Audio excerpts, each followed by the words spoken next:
Hi, my name is Nir Eyal. I'm a behavioral designer, which means I help companies and individuals build better habits. In addition to teaching at the Stanford Graduate School of Business, I wrote two bestsellers: Hooked, which was about how to build good habits, and Indistractable, which was about how to break bad habits. And if there's one thing I learned in my 10 years of research, it's this: that if we are going to have the kind of lives we deserve, we have to learn how to control our habits, or our habits will control us. Whether it's the food you eat, how you spend your time, and of course, what you do with your money, these pillars of a life well lived require us to understand our own behaviors. Interestingly, the problem is not that we don't know what to do. It's that all too often we get in our own way. We make sound plans saying we're going to eat right, exercise, be fully present with the people we love, or stay on a budget. But then our impulses get the best of us. We skip a workout, splurge on junk food, blow a budget, or get out of the markets when we're scared. Building the right habits by understanding the psychology behind why we don't follow through is the key to keeping you on track towards the financial life you deserve. I've partnered with Stashaway to help you understand the hidden psychology behind why many people make such costly financial mistakes. Stick with me and you'll find that financial independence, as is the case with so many things in life, starts by understanding what's happening inside our own heads. Now let's get started. Let's cut to the chase. There are pretty much 5 rules to financial freedom.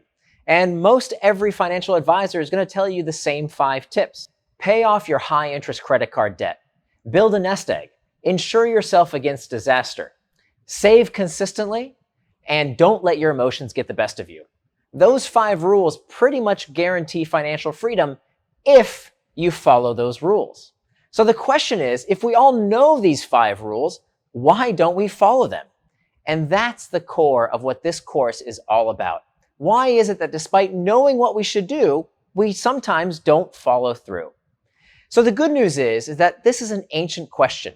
That in fact, 2,500 years ago, the Greek philosopher Plato asked himself, why is it that despite our best interests, we don't always do what we know we should?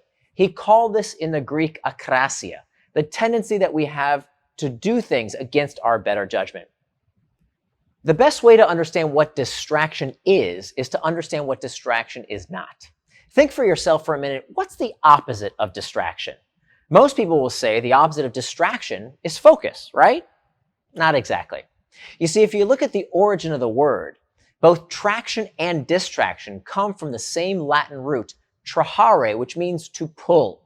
And you'll notice that both words end in the same 6 letters, A-C-T-I-O-N, that spells action, reminding us that distraction is not something that happens to us, but rather it is an action that we take. So traction, by definition, is any action that pulls you towards what you said you were going to do, things you do with intent, things that move you closer to your values and help you become the kind of person you want to become. The opposite of traction is distraction. Distraction is the opposite. It's everything that pulls you further away from what you said you were going to do, further away from your goals and your values, further away from becoming the kind of person you want to become. So this is an absolutely critical distinction because anything can be an act of traction or distraction based on one word. And that one word is intent. So I'm not here to moralize and tell you you should only be spending your money on some things and not others. Whatever you want to spend your money on is up to you. The important thing here is to spend that money and save that money with intent in a way that moves you closer to traction and steers you away from distraction.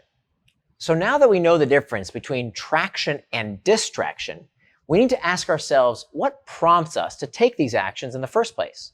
Here we have 2 kinds of triggers. We have our external triggers, all the things in our outside environment that prompt our behaviors. And then we have the internal triggers. Internal triggers are uncomfortable emotional states that we seek to escape from, and they are the leading cause of financial distractions. So now we have the 4 parts of our course laid out. The first step to financial freedom and to become financially indistractable is to master those internal triggers. The next step is to plan for traction. The third step is to manage those external triggers. And finally, prevent distraction with pacts.